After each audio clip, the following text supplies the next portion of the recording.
this band going to be playing anytime soon? We'll check that too. We're good? Yes? Oh, you can hear me. Okay.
just a few more weary days and then I'll fly away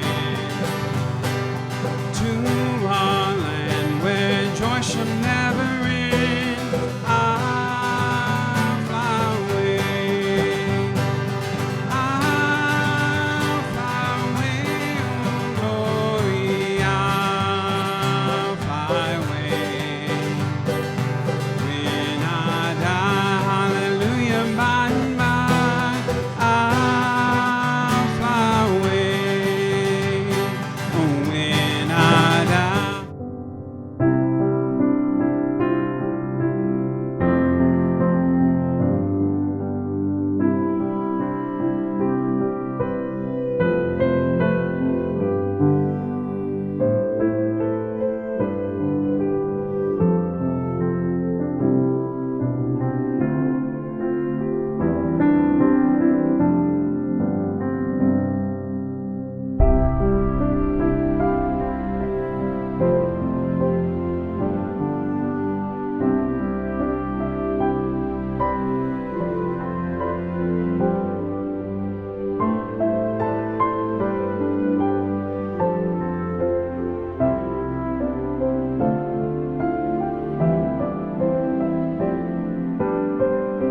Good morning, and please be seated.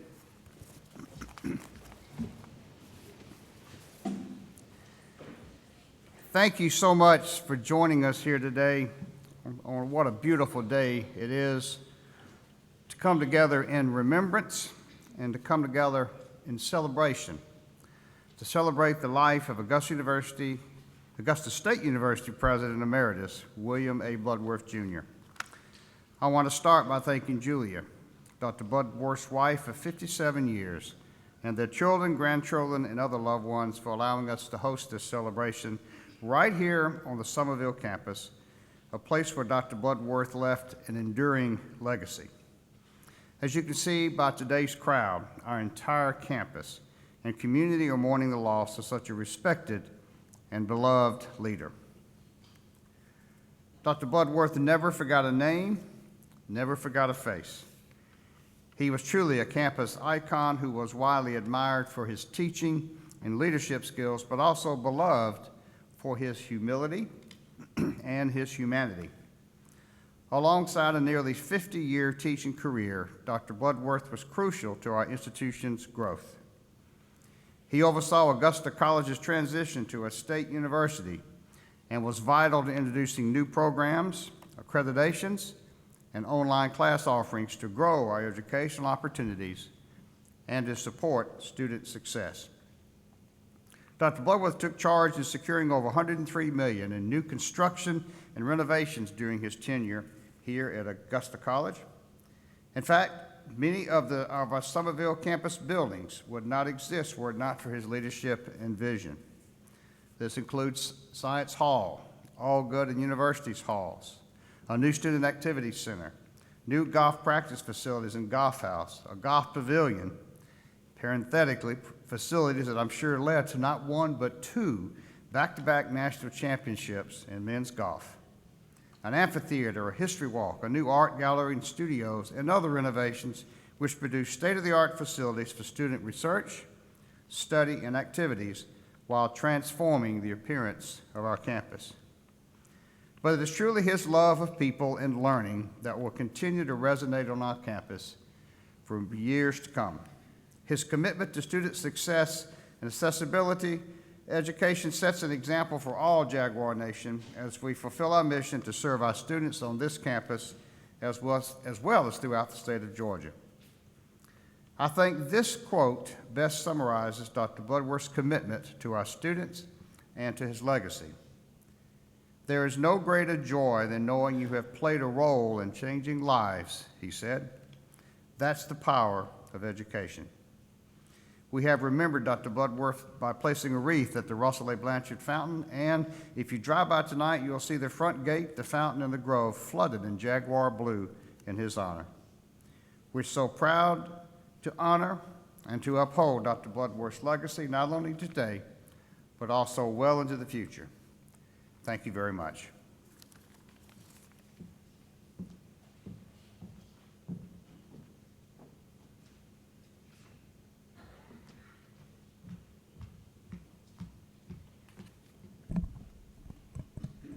Thank you so much. My name is Sydney Highfield. I am a senior creative writing student with the College of Arts, Humanities, and Social Sciences here at Augusta University.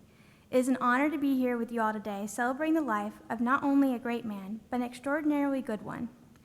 Before Dr. Bloodworth's passing, I had been looking through my papers from my sophomore year and found a short essay I had written for his history class. There, in the margins of the paper, Dr. Bloodworth had handwritten a note, thoughtfully inquiring not about the assignment, but about me and my interests. I had casually mentioned at the start of the semester that I was considering being a librarian as a potential career option. He'd remembered that small detail and wanted to ask what attracted me to that career path, saying that he had worked as a full-time librarian assistant for a while. Seeing him go out of his way to inquire about me really made me feel a kinship with him. This was the kind of man that Dr. Bloodworth was. He approached each day in the classroom with an enthusiasm and dedication that endeared him to everyone. He even carried around a printed sheet of everyone in the class's name and photo so that he could memorize them all. He came in with his cowboy hat, given to him by Cowboy Mike during the Western unit. He'd shown us different music from the eras that we studied and told us interesting tales about various important figures in history. He showed up to basketball games in t-shirts instead of suits and even dyed his hair blue once for a game. He was a bright and approachable man with a great enthusiasm for life, always looking for ways to connect with those around him. Dr. Bloodworth will always be remembered, not just for his important work during his presidency, but also for being the kind, knowledgeable, good-humored, and above all, dedicated professor that he always strived to be. Thank you.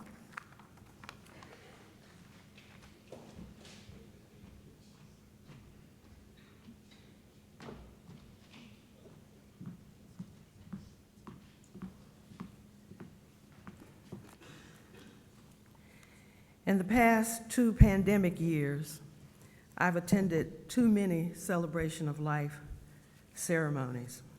However, today we can all celebrate a life truly well lived. At the same time as we celebrate Julia, Nicole, and Paul, I and many, many others are deeply saddened by the loss of such a great teacher and leader in the Augusta community. I served as Dean of Students and Vice President for Student Affairs until 2012.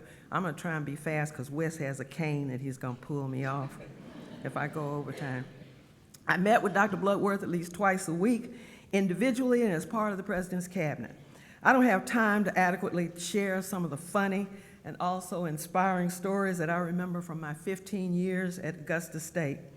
Nancy Childers, Gina Thurman, and later on, Judy Cook and Sherry Walker could probably write a book. Jasper Cook could tell some stories as well. Some of you will understand my next comment, and others of you might not, but I have to say it. From the moment that I met Dr. Bloodworth in 1998, he was down to earth, and I didn't feel any sense of racial tension in our interactions. Some of you may know what I mean. Sometimes you just feel that. I never felt that with Bill Bloodworth. My first week on the job, he called me and invited me to visit his church, First Baptist. He insisted on picking me up, and we drove to church together. I have to admit, I was a little uncomfortable going to this big, all-white Southern Baptist church. But Dr. Bloodworth assured me that they would welcome me with open arms. I had a wonderful time. After the service, everyone came up to us, and they welcomed me to Augusta and gave me hugs and invited us to lunch. As I looked at the welcoming church members, it was clear to me, and I realized that these people all loved Bill Bloodworth. And so they were accepting of me, of course. This was just the beginning of my introduction to the Bill Bloodworth Augusta Community Cheering Squad. First, let me tell you how he influenced me. He invited me to join the Rotary Club, and as he was rotating off the Augusta Chamber of Commerce, he nominated me to fill his seat. He said, as Dean of Students, I had to serve on the Forest Hill Golf Course Board. And I learned more about overseeding and sprinkler systems from Don Grantham than I ever wanted to. He also encouraged me to put together a women's foursome for the next golf tournament. He never laughed when we hit trees, Clint, and we missed the ball entirely or landed in the water. He followed all the athletic teams, baseball and softball, and sometimes he and I were the only administrators at the women's volleyball games. He was never uncomfortable in any situation that I observed with people from all walks of life. He walked in and was immediately connected to everyone. He was humble and honest. He inducted me into the Phi Kappa Phi Honor Society. He introduced me to the Greater Augusta Arts Council, where I later served on the board, and also Leadership Augusta, and I see my co-chair out in the audience, where I served as co-chair for, I think it was a couple of years. Bloodworth contributed so much to my leadership development. I could go on and on with the way he encouraged me to step out and get involved. He introduced me to so many leadership opportunities that I might not have otherwise experienced. In 2012, he recommended me to Chancellor Huckabee for my position as Vice Chancellor for Student Affairs at the Board of Regents System Office. He was my mentor, my source of support. He was kind, yes, Sydney, and considerate of everyone he met. He was not pretentious or judgmental. He was always fair and generous with his time and energy. Every moment was a teachable moment, even when you made a mistake. Let me tell you how he influenced our student body. I'm hurrying, Wes. I'm hurrying. Of course, in my role as Dean of Students, I focused a lot on student success and student engagement. I remember introducing the idea of mandatory orientation for new students, and he said, "Oh, Joyce, we don't do mandatory at ASU." He changed his mind. We held 9 orientations the first year in the hottest summer months, and Bill attended every one of them. He jogged onto this stage and energetically welcomed students and parents to ASU. It was obvious from his enthusiasm that he loved this university, and he wanted everyone to feel that they were joining a family of faculty and staff who were here to make sure that they succeeded. He rode on buses with students to basketball games, and we both wore blue hair. And he even rode in the back of trucks and trailers with Dip Mitras and the basketball players during our homecoming parade. I think he and the students were the only supporters of the homecoming parade, but we did it anyway.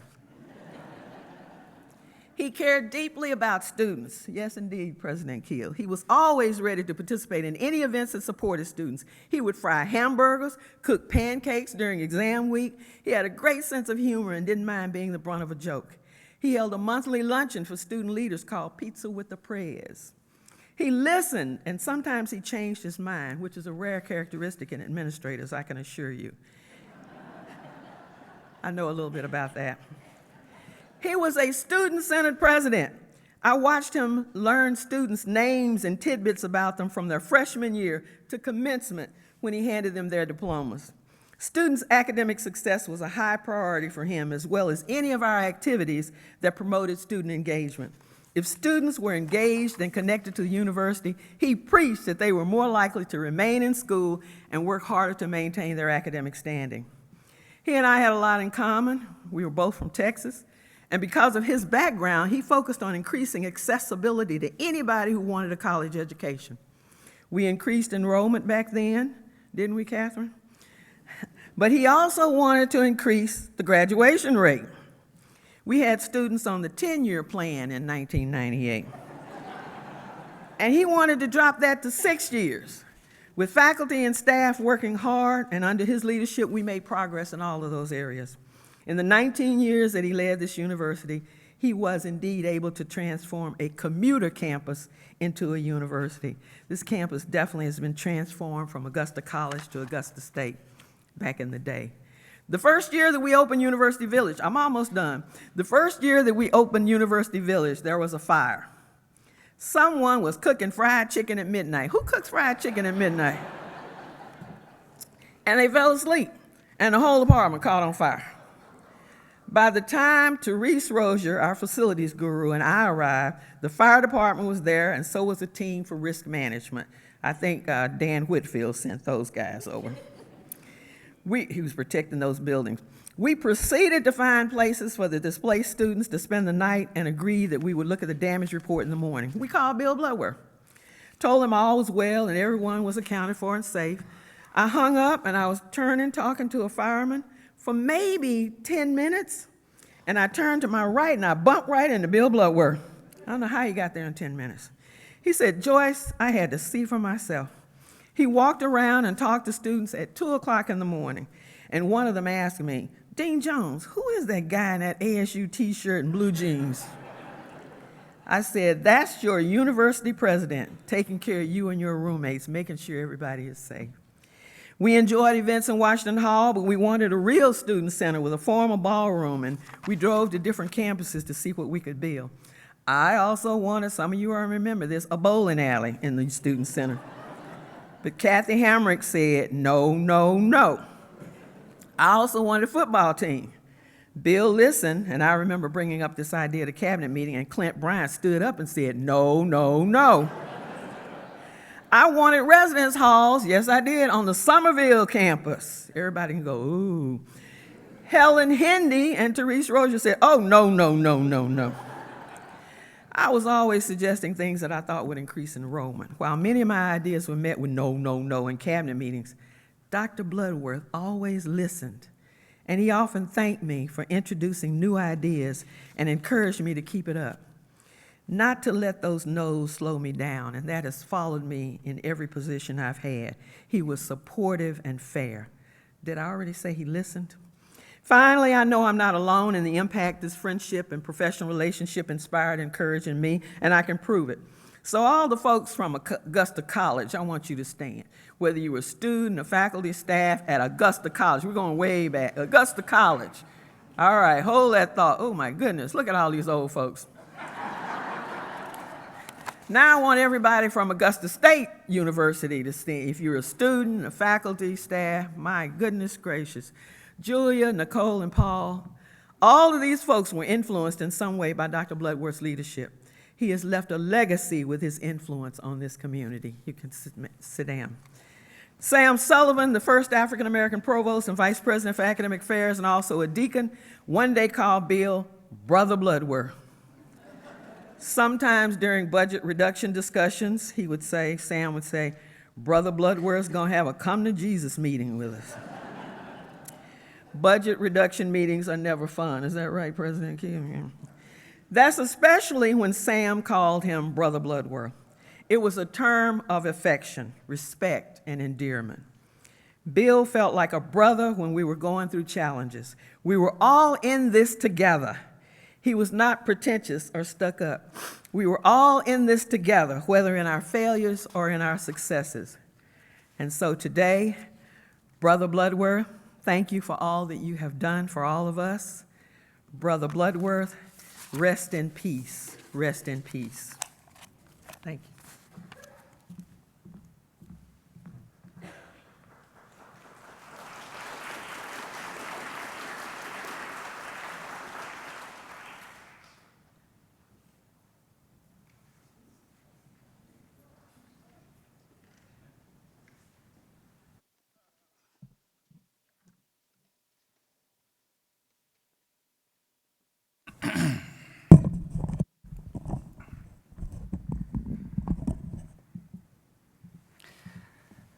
So many wonderful things have already been said about my father today, but only Nicole and I can share what it was like to have the pleasure of calling him Dad. And my three children, Palmer, Sarah Jane, Molly, they're the only ones who had the privilege of calling him Peepaw. Having lived in Augusta since Dad started at Augusta College, I can truly say that I have never had one person complain or say a negative word about my father. What I often hear, however, are comments just like what we've heard today so far. You know, since the last name isn't particularly common, it's not unusual for somebody to recognize my name and then let me know how Dad had impacted their life in a positive way. And I often follow that compliment with a response about how they see Dad, like Sydney, is exactly how he was at home and how he was when we were growing up. I often tell people that my father and I never had a fight. Truthfully, I'm pretty certain that he never said a cross word to me in my 46 years. I wish I could say the same about myself with him. My dad's determination would sometimes drive me a little crazy, and we were both talking about that the other night. Mainly because he knew that we could do something when I was doubting myself. And I'll never forget Dad teaching me how to drive. So we had two cars. We had a 1987 Buick LeSabre. Okay, it was automatic, very fancy car at the time. And then we had a 1984 Chevy Cavalier. It was manual transmission. It was not fancy. So Dad would not let me learn to drive on the Buick. That was Mom's car, because he wanted me to learn to drive on that more difficult car. And so, of course, he's not going to let me drive on an easy road. He would take me to Pirtle Springs, which was in Warrensburg, Missouri, where we were living at the time, and he had me come to a full stop on the steepest hill to be able to learn how to release the clutch and press the accelerator at exactly the same time without the motor stopping. I would get so frustrated, but he would never get frustrated back with me. And that's just it. Dad would never lose his cool with me, even if I was at my wit's end with whatever I was struggling with at that moment. I haven't even brought up my frustration with my father and golf. He wanted me to be a fierce competitor with Tiger Woods when I was a child, okay? But he wouldn't rent a golf cart. You had to carry your clubs, you know? And so imagine that as an 8-year-old, okay? I was never a fan of playing golf, but I guess that's just another story for another day. And in all seriousness, I can only strive to have that level of patientness with my own children. And about my own children, Palmer, Sarah Jane, Molly, wow, did my dad love being a grandfather. My wife, Catherine, she summarized it actually in a little Facebook post just shortly after Dad passed away. Peepaw was just always there. And he was. Whether it was sitting on the front bleacher at one of Palmer's baseball games, or watching Sarah Jane and Molly in their ballet or theater performances, or sitting in one of the official seats where he very well shouldn't have been sitting at the swim meets that we go to every summer. Peepaw was just there. He cheered on my kids, and he knew their baseball statistics, and he knew their swim statistics because he would study those in his own time. He just loved spending time with his family. And truly, some of our most treasured memories would be the Disney cruises that we took as a family. So we took our first Disney cruise in 2014 to celebrate my parents' 50th wedding anniversary. And so he didn't want another party. No offense to anybody in this room, but he told us, I've been to enough parties and receptions in my day. I don't want another party. I want to do something different. And so he wanted to go on a cruise. Well, he figured out how much fun a cruise was, and we went again and again, and we just had a great time. And of course, he also read every book about Walt Disney to learn about his way to create the Disney cruise and how you create the magic that you have with that. But we'll always be so grateful for those memories. But because he had so much determination, he was such a fighter. When I took Dad to the hospital on Tuesday, August 23rd, I wasn't expecting that he was in his final days. But I will forever treasure those days with him. I was able to tell him what a wonderful father he was and what a wonderful father he always has been. And I hope that I can even be a fraction of that to my own children. I've had people in my past who have remarked that they see my mannerisms in my dad. And those compliments, they take on a whole new meaning today. I can't think of a nicer compliment than to be compared to my dad. I know I will never measure up to be the unbelievable man that he was. But at least his legacy will always give me something for which to strive. Will you say it with me? Yeah, absolutely. Please bear with me while I try to get through this. I've done a lot of practicing, and it still hasn't been without the tears. But a lot has been said about Dad as an educator and as a colleague today, and I'm sure you're going to hear a bit more about that. But I wanted to talk about what I think was his greatest role, and that was a family man to our family, Dad to Paul and I, husband to my mom, Peepaw to his grandchildren. But none of us are truly perfect. We're never the perfect spouse when we want to be. We're never the perfect parent when we want to be, or even the perfect friend. But sometimes we can be the best person for the people that we love. And my dad was absolutely the best dad for Paul and me, and grandparent to his grandchildren. Dad was kind and gentle and infinitely patient, and just a deeply, deeply, deeply good man. Over the past few weeks, we have been asked if Dad was like that all the time.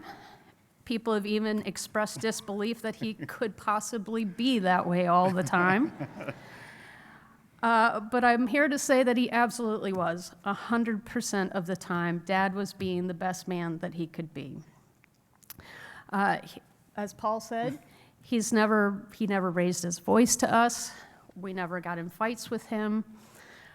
His disappointment was alone to let you know the depths of your transgression. And boy, that was really, he could play that guilt card very well.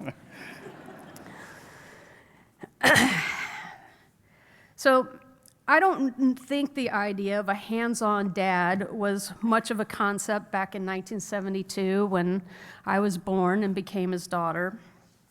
But Dad was responsible for teaching thousands of people throughout his life. So maybe he helped teach the world that a father can change a diaper, that he can braid his little girl's hair before dropping her off at preschool. Dad was involved in countless basketball games, baseball games, football games. He made custom scavenger hunts that had us running around the house looking in encyclopedias and album covers and the like. He also made sure that our bedtimes were full of stories about magic forests and eagle rides and a talking squirrel that was loosely based on a squirrel that we rescued at some point. And fishing trips that resulted in the teeniest, tiniest fish bakes that you could imagine. He painstakingly, almost impossibly, cleaned those little brim and perch. I think just for the pleasure of seeing Paul and I so proud at having caught dinner. He once tried to convince a brooding 14-year-old, very moody me. I think I was reading Jane Eyre on the porch. And he wanted me to stop that and do some yard work with him. And he tried to convince me that, I should want to do this just to spend time with him. Well, at the time, being a broody 14-year-old, I had a lot to say about what I considered to be a very dubious argument for this. But Dad was always the best dad, even when I wasn't being my best self. And admittedly, that might have been quite a lot of the time. But sometimes Dad quite literally couldn't win for losing. At around 4 years old, I realized he was letting me win at our many, many games of match. And so with the ferocity that only a 14-year-old can muster, and believe me, that's quite a lot in my case, I demanded that he let me win on my own. Well, let me tell you, this was a lesson Dad learned well and delighted over, and never again giving me the opportunity to beat him. Over hundreds of tennis games, family games, and most recently Wii bowling, Dad almost never failed to resoundingly kick my butt. And I know it was with great glee that he went out as the reigning bowling champion, Wii bowling champion. But Dad's involvement and doing for me did not end when my childhood did. He doted on me as an adult too. Paul shared the Azalea story on Facebook. Well, Dad once jacked up the entire back of my house and single-handedly rebuilt the foundation underneath it. And while Dad was amazingly competent and even enjoyed such projects where he got to use his hands, mostly it was all just in service of being able to spend more time with the ones that he loved. And Dad fought so hard and for so long against his cancer because I really think that he just didn't want to stop being with us.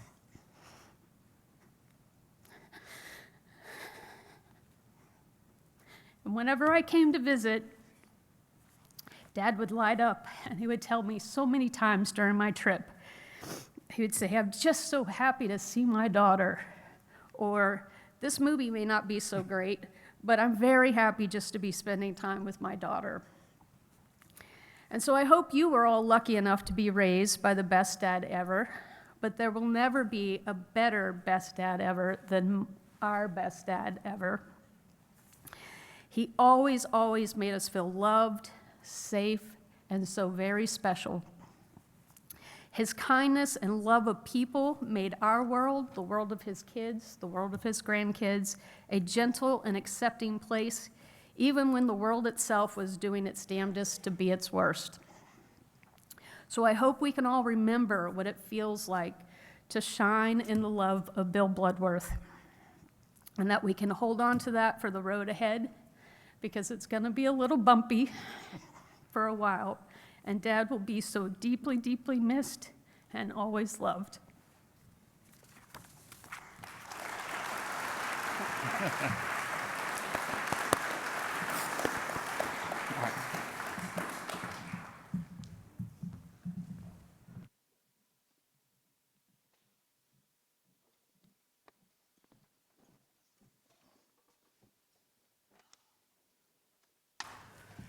Dr. William Bloodworth and I first met at First Baptist Church here in Augusta, Georgia. When I met him in his characteristic humility, he said, "You can call me Bill, not President Bloodworth." I said, "I'll call you Bill." And that was our relationship. He enjoyed being a part of a Christian church family because Bill Bloodworth believed that Christian faith and church were an important part of your life. Our church was honored when he and his wife, Julia, decided to become members of First Baptist Church Fellowship. We all took them in, and they did the same with us. It was an important time for our church and for the Bloodworth family. You may have noticed in your program that my comments have a title, Azaleas and Pine Cones. Let me explain. About 11 years ago, Paul and his wife Catherine were building their home in Columbia County.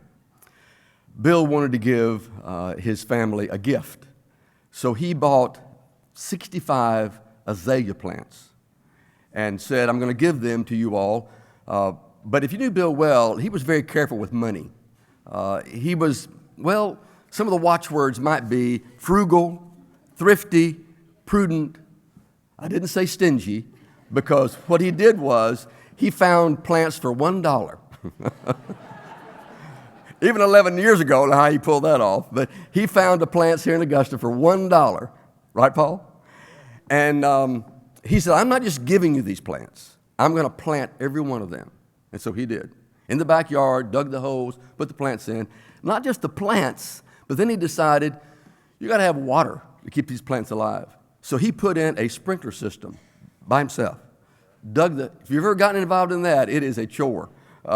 Digging all the ditches, putting all the piping, front yard, backyard, making sure that these azalea plants are going to be beautiful. And they are. I've seen the azalea garden in the Bloodworth's backyard, and they are wonderful. Thank you, Bill. He wanted to make sure that his gift was going to be used, and that gift is beautiful, because I think my comments are that I think an azalea and Bill Bloodworth are somewhat in the same vein, because I think that Bill is like the azalea. You know, the azalea flower, when it opens, it's gorgeous. We admire it. We look at it. Bill's life was open and vibrant. We admired it because we called him friend, and we called him colleague. You called him husband and father and grandfather. He opened his life to us like the azalea opens their beautiful flowers. The Bible says in Romans 10:15, "How beautiful is the person who comes to bring the good news of Jesus Christ." Bill Bloodworth had a Christian faith, and I think he was like the perennial azalea, a perennial azalea, always open, always vibrant, always welcoming anyone who wants to go on life's journey with him. Thank you, Bill, for being an azalea. And Bill Bloodworth, the pine cone? Well, let me explain. Last week, when the news of Bill's death came to a gentleman who had once been a maintenance worker here at Augusta University, when Bill was president of ASU, this man worked on the grounds. This maintenance worker told the story that as he would be about his work on campus, occasionally the president would be making his way across campus, as the president might often do. And as they would come near each other, Bill would always stop and speak to the maintenance man. And the maintenance man thought, he's acting like I'm somebody. And of course, this worker was somebody. He said we would have a conversation about anything, but sometimes the simplest things, even a pine cone that I was about to pick up and put in my trash bag. And then as the president walked away, the maintenance worker thought, that man is brilliant, and he's busy, and he stopped and he talked to me. This worker, now long retired, his family sent a message last week to the Bloodworth family. And here's a portion of what the family said. I pray that as you journey through life and you come across a simple pine cone, it may remind you of President Bill Bloodworth's gift. It was the gift of being able to see all people and make them feel very special. That maintenance team, they bought a shirt, a maintenance shirt, just for Bill, and had his name embroidered on the shirt. He wore that blue shirt proudly. Bill Bloodworth, the pine cone. And you think about it, we see them all the time. Pine cones do have a purpose. They aren't just trash that we have to pick up and throw around, because the pine cone has embedded within them the seeds of the next generation. They have embedded within them the seeds, and they're protected in that prickly pine cone. But then when they release those embedded seeds, they begin to search for friendly soil where the next tree will take root. That's the pine cone. Bill's life to me was like the pine cone in that he was always open and willing to share his gift of humble generosity, spreading it wherever he could. He had a beneficent spirit, and I think, weren't we all the beneficiaries of his altruism? He was spreading it all around, and you've already heard today, we were the beneficiaries. We say thank you, Bill. Have you ever held a pine cone? I'm sure you have. They're kind of prickly, aren't they? And they're kind of rough. And if you're not careful, they can prick your skin and you'll almost bleed. They can really be tough on you. And I think that Bill's gentle kindness should not be misunderstood. The gentle kindness was there, but don't misunderstand his passion for justice and his advocacy for the disenfranchised. I think I saw Bill's concern for the common man and common woman when he wrote in his first book about Upton Sinclair. Paul, you shared that book with me. And Sinclair, as some of you literary folks would know, was the muckraker, reform-minded activist who was writing and telling people about the disenfranchised and those who weren't being protected. And one of his most famous quotes that Sinclair had, and I'm sure Bill saw this quote many times, a quote from Upton Sinclair. It is difficult to get a man to understand something when his salary depends upon his not understanding it. It is difficult to get a man to understand something when his salary depends upon his not understanding it. Bill Bloodworth would say amen. And he would be the champion of those who were marginalized and subjugated. And one might ask, what was the source? What was the source of Bill's desire for righteousness and for even-handedness? And of course, the preacher in me would like to point to Bill's faith. I would like to say, that's the Jesus way. For Jesus said in Matthew 25:40, inasmuch as you have done acts of kindness for one of the least of these, you have done the act of kindness unto me, Jesus said. Amen? That attitude was embedded in the DNA of Bill Bloodworth's life. And you don't have to take Roger's word for it. I mean, most of you who knew him, he demonstrated that way of living, that kindness to others. And it's already been echoed of many of you. He demonstrated that way of responding to students, to faculty and staff, the maintenance team, and even his own family saw his integrity as a husband and as a father and as a grandfather. Julia, you were blessed with the support and the faithful life of a husband for 57 years. What a gift. What a wonderful gift he was to you. And I know in memory you say thank you.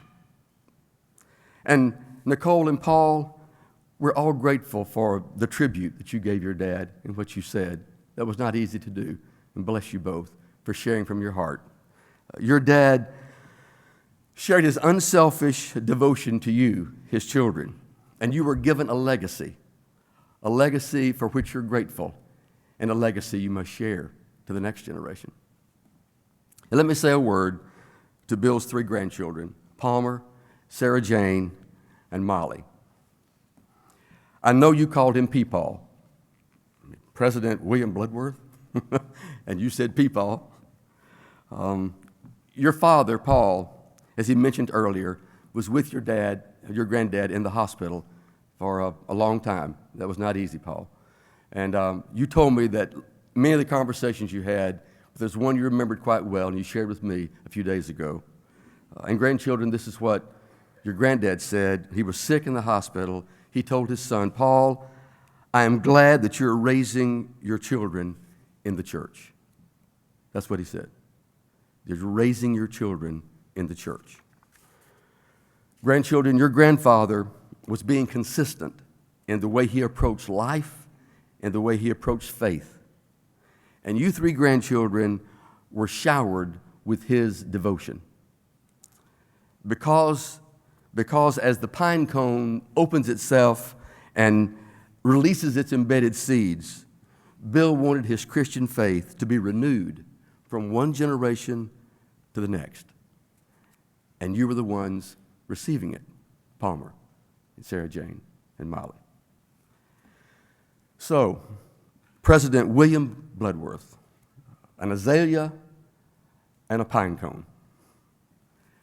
You know, these are just such common, ordinary things that we see every day in Augusta, Georgia. And I think these common, ordinary things are a parable of Bill's life. He was the quintessential servant leader. It was never about him, but about others. It was never about pride, but humility. It was never about duplicity, but integrity. Bill Bloodworth, an azalea and a pine cone. And I was blessed to call him friend.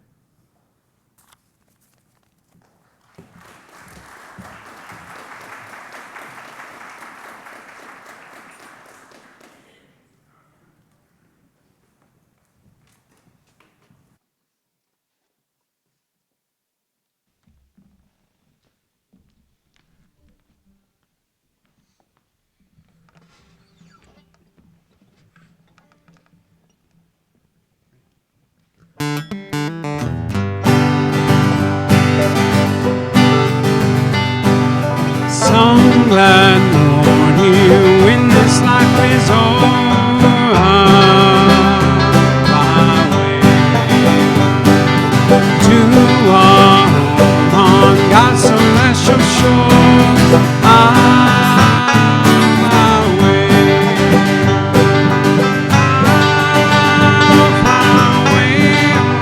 glory,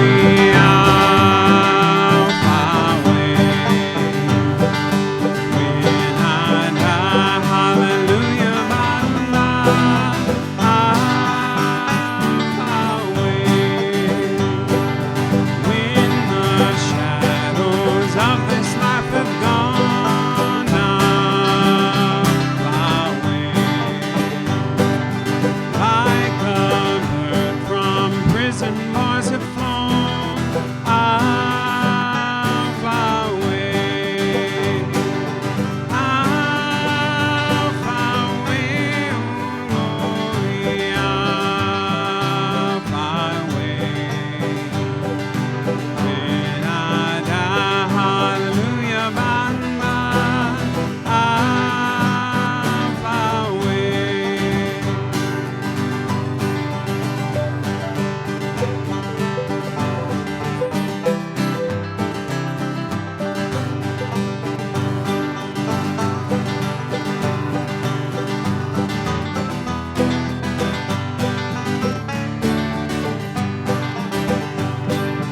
Just a few more weary days and then I'll fly away to a land where joy shall never end. I'll fly away. I'll fly away, oh glory. I'll fly away. When I die, hallelujah, by and by, I'll fly away. Oh, when I die, hallelujah, by and by, I'll fly away.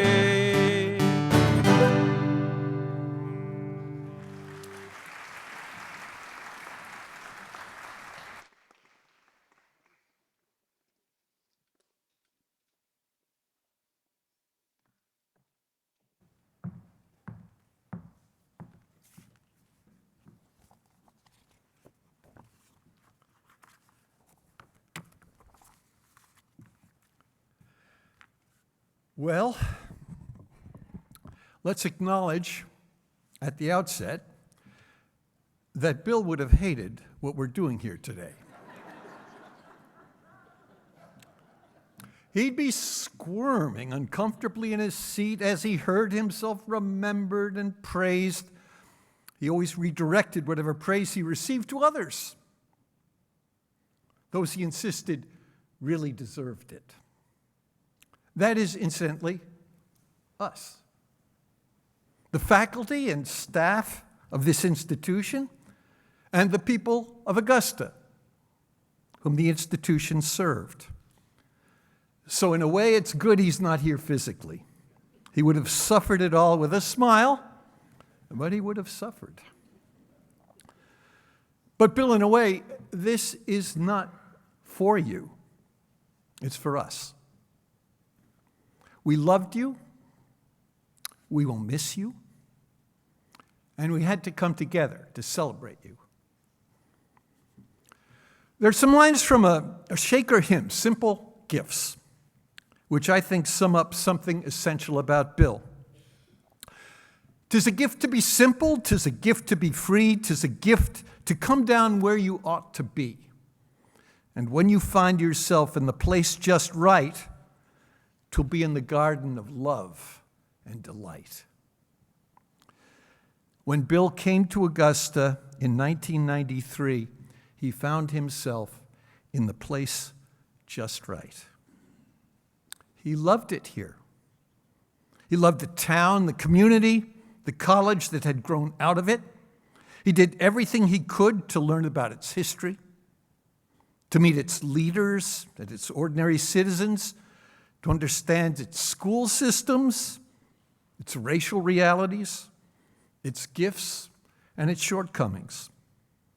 He took all these in, understood how important it was to be recognized by name. Before he ever arrived on campus, he called Nancy Childers, his executive assistant, and asked her to send him the names of the people on campus. And she asked for clarification. Everybody? Yes, please, he said. Everybody. He started learning all those names before he ever got here. And when he finally did arrive on campus, he photographed and shrunk the whole list down so it would fit on the mirror in his office bathroom. And as he met people on the faculty, on the housekeeping or grounds crew or food service crew, he studied their faces, asked about their families, their plans, and he inserted that information onto his list. He added names as he met people on the Chamber of Commerce or Rotary Club or Arts Council. He studied and memorized, and when he greeted you by name, he made you feel important to him. Because you were. That's why he worked so hard to know you. And in the process, he planted around him a garden of love and delight. Well, okay, that overstates what it was like at Augusta College and later ASU, but really not by much. It wasn't always lovely and delightful here. There were plenty of departmental squabbles and things like that. But gardens, after all, have weeds and weather and challenges demanding constant vigilance. But for those of us who worked here, it was as close to a garden of love and delight as we had ever known. Our boss knew our name, our family, our dreams and goals.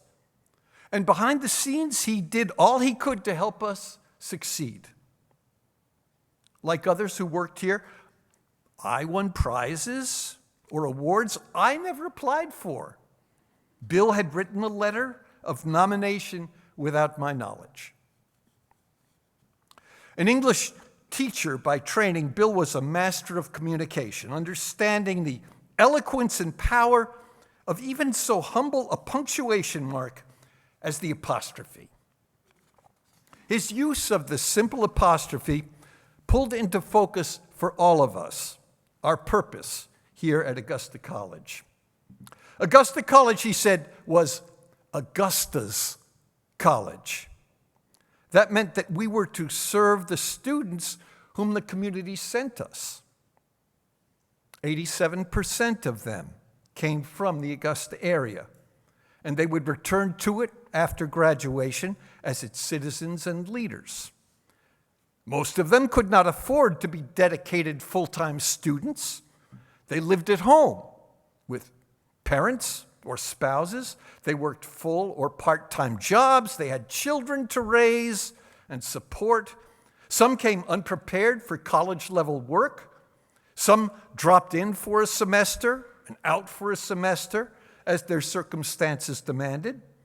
Some were sent here on trial for a year before their parents were willing to let them transfer to a more desirable college out of town.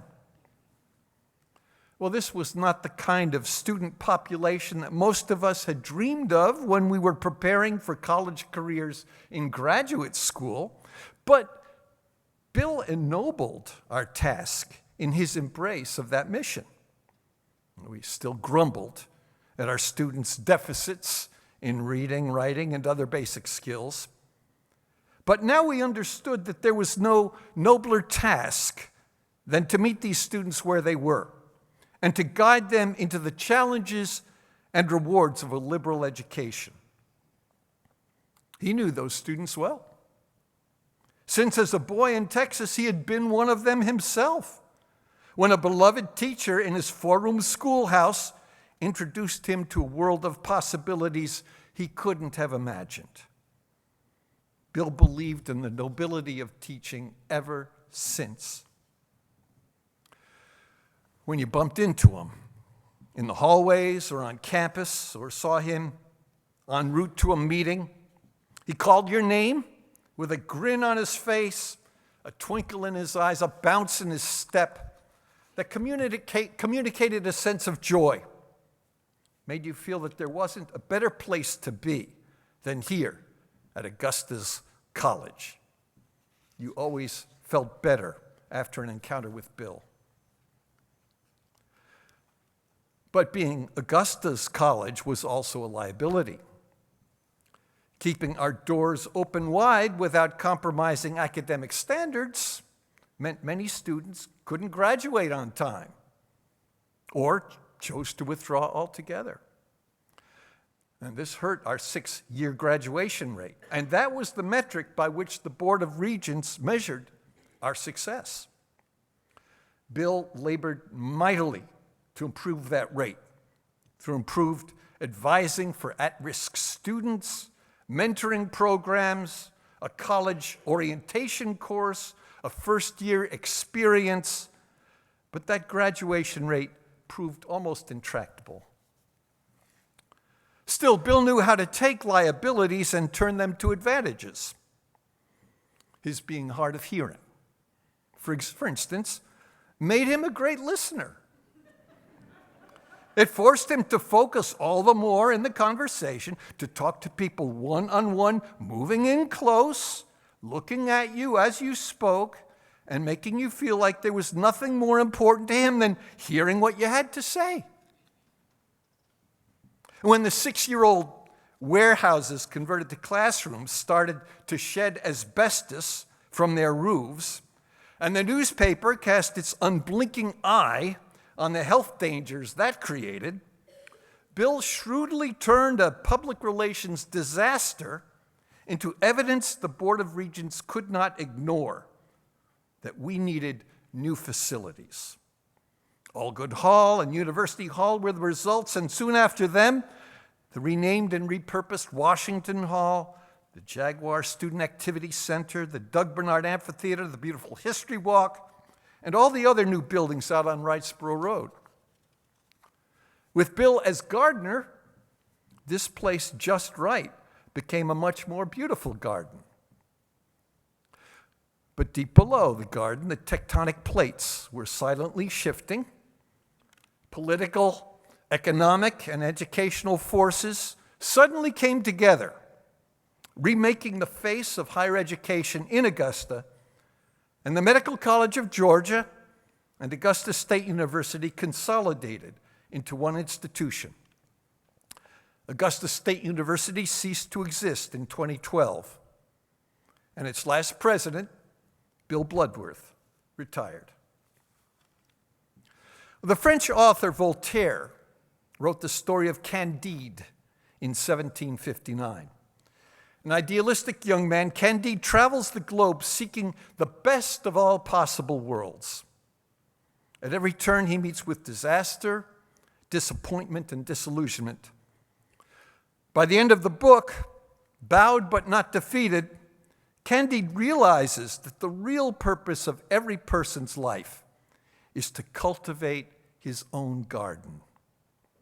And that's just what Bill did. As Roger Murchison pointed out, Bill's son Paul posted a photo of his azalea garden on Facebook the day after his dad died. Paul explained there that his dad bought those azaleas 11 years ago, $1 a piece, had a plan about how they should be planted in the yard. And Paul wrote, "He was never one to spend much money, and he always had a plan."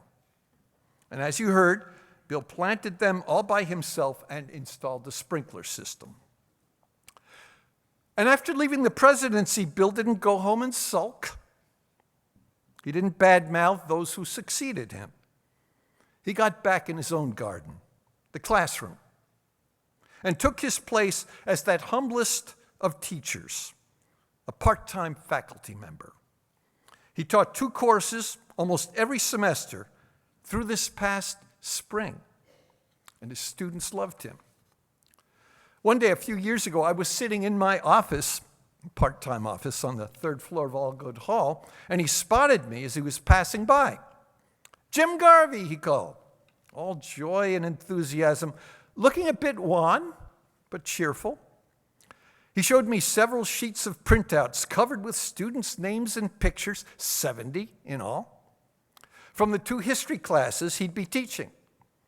He was about to sit down and start memorizing all those names. He told me he just had a doctor's appointment where they happily reported seeing nothing in his brain. He laughed. His prostate cancer was apparently moving pretty slowly. "There's some cancer in my bones," he said, "but it seems to be pretty inactive." Then he laughed again and said, "But there's nothing in my brain." But there was plenty in Bill's brain. He was one of the smartest men I ever knew. He could sit through a meeting of ideas and arguments running off in 15 different directions and boil it all down to one central point in a well-phrased sentence. He understood statistics, sociological data, test results, demographic information, and translated them for his faculty into breathing human reality and institutional challenges. He was smart as a whip, but he never showed off, never made you feel small. And when an idea of his came to fruition, a building renamed for Ike and Justine Washington, a new program approved by the regents, he never took credit. In his Facebook post, Paul went on to say, quote, "I know these flowers will bloom again every spring, and they will always serve as a reminder of his strength, steadfastness, and, quite frankly, beauty." My father was a beautiful human being. That he was. His love will bloom every year in Paul's azaleas, and his vision will live on in the beauty of the history walk and the campus he remade. And we, his friends and colleagues, we who felt his love, gentleness, kindness, his joy, his courage, his life of service, we will remember Bill Bloodworth and carry some of his spirit with us when we return to cultivate our own gardens. And maybe we'll sing. I don't know how Bill felt about simple gifts, but I do know he loved ASU's old alma mater, reflecting the campus's history as an arsenal and the college's embodiment of the biblical dream of beating swords into plowshares. The words are printed on the last page of your program, and let's join Nicholas Rhett Lever in singing it now.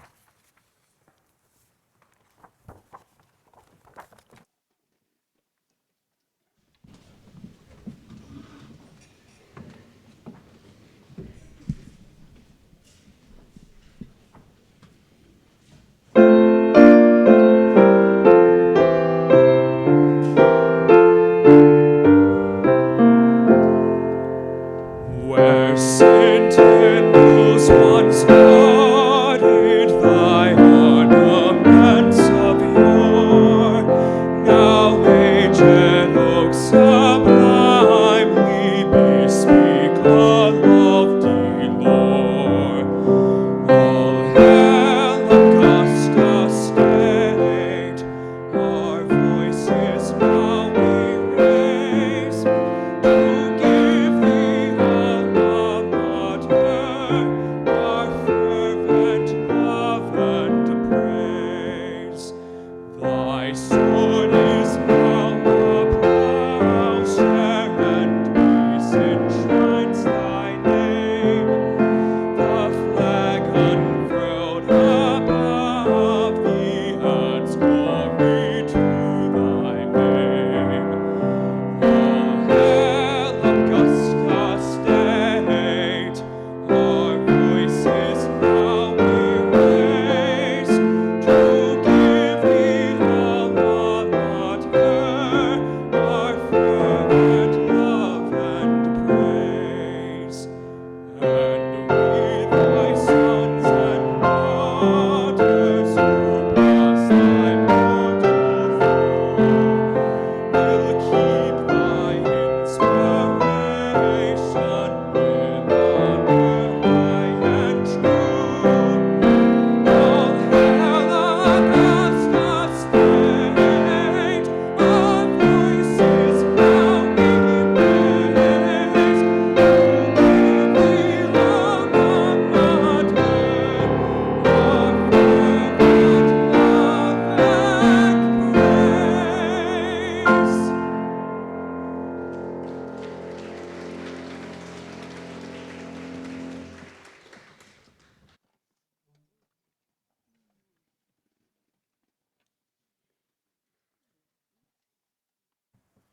Thank you, Dr. Keel, and all of you for inviting me.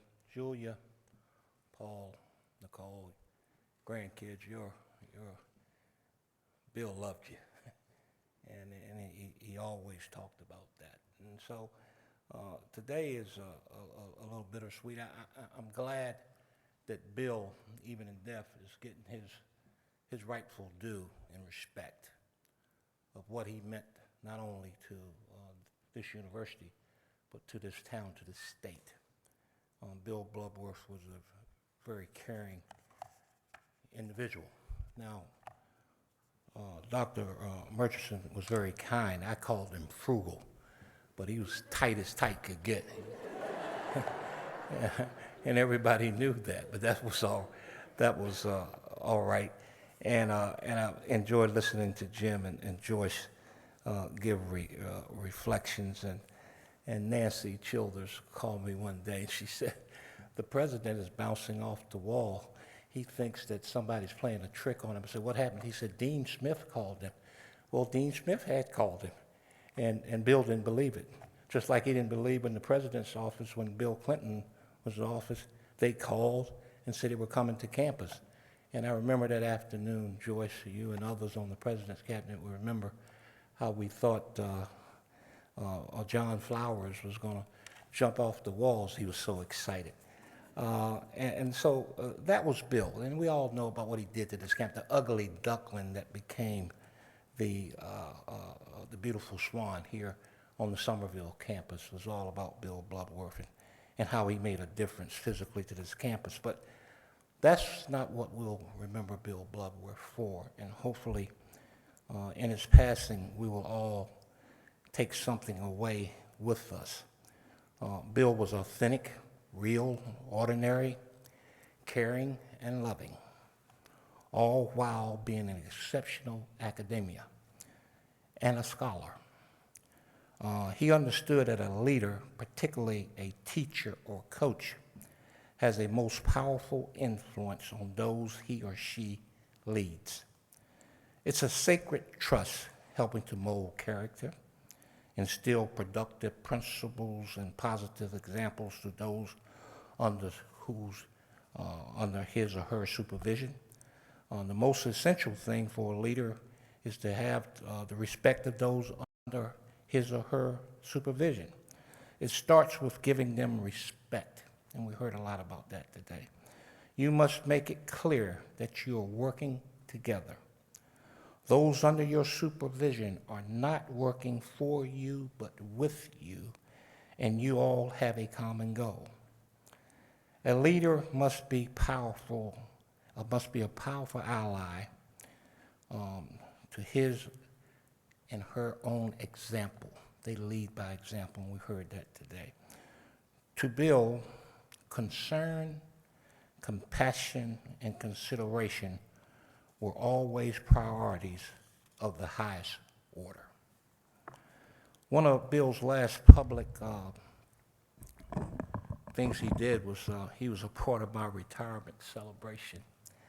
And he had called me several weeks before then, and he said, I was coming by to see you, but I'm just a little too weak to get there. But I wanted to talk to you. And we spent about 45 minutes on the phone. And we just talked about our relationship and some of the things that we had accomplished under his leadership at Augusta College and then Augusta State. Steve Hobbs, who I know here now, Steve led the search committee that hired Bill Bloodworth. And I was one day during lunch working out in the weight room, and Steve brought Bill by to see the building and introduced me to Bill Bloodworth. And I went home that night and I told Trish I just met the new president of Augusta College at that time. I knew it would be Bill. And Bill gave me a book during my retirement, and it's called True. And it's about 4 seasons of Jackie Robinson.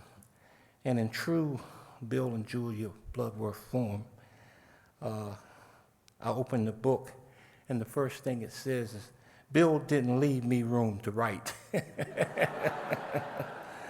And Julia goes on to say, Clint, you have always been one of the persons I have most admired and respected. I wish you and your family a wonderful retirement life filled with all things you never had time for before. Best wishes, love, Julia. And then Bill said, Dear Clint, this is a good book and about more than just baseball. Jackie Robinson and his wife Rachel are important figures in the history of civil rights. and I have great respect for you. My years as president at Augusta College and Augusta State University were all the better and richer because I had you to work with and learn from. Julia and I wish you and Trish all the best in years to come. Bill Bloodworth, June 10th, 2022. Bill was about diversity and inclusion before they were buzzwords. Bill walked the walk. Bill was a man of high principle and integrity. And in the book True for Jackie Robinson, the first thing it says is that whatever the context and circumstances, Jackie Robinson remained true. True to the effort and the mission, true to his conviction and his contradictions. I have penciled in, whatever the context and circumstances, Dr. William A. Bloodworth remained true. True to the effort and the mission, true to his conviction and his contradiction. My friend, you will be missed greatly by me and my family, but more importantly, you'll be missed by the thousands that you've had great influence upon, especially those that were marginalized in some way. He made everybody feel important. And for that, we all can be very, very grateful.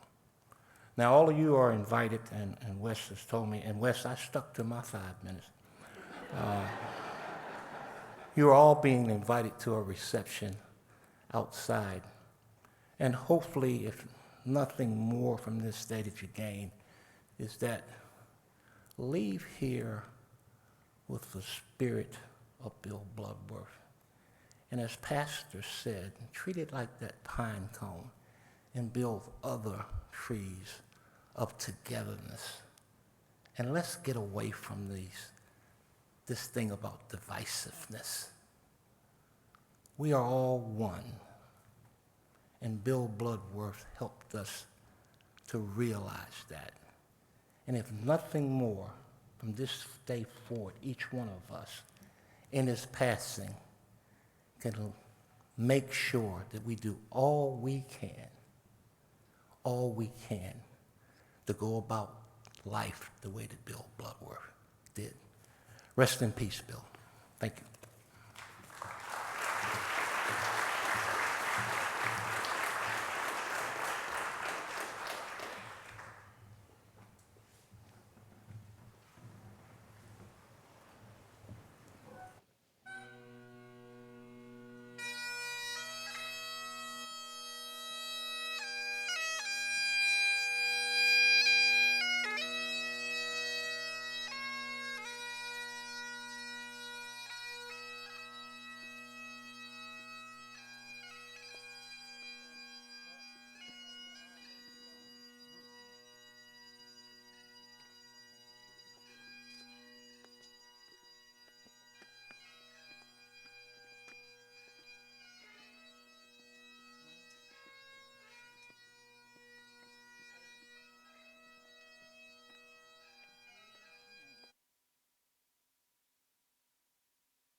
you.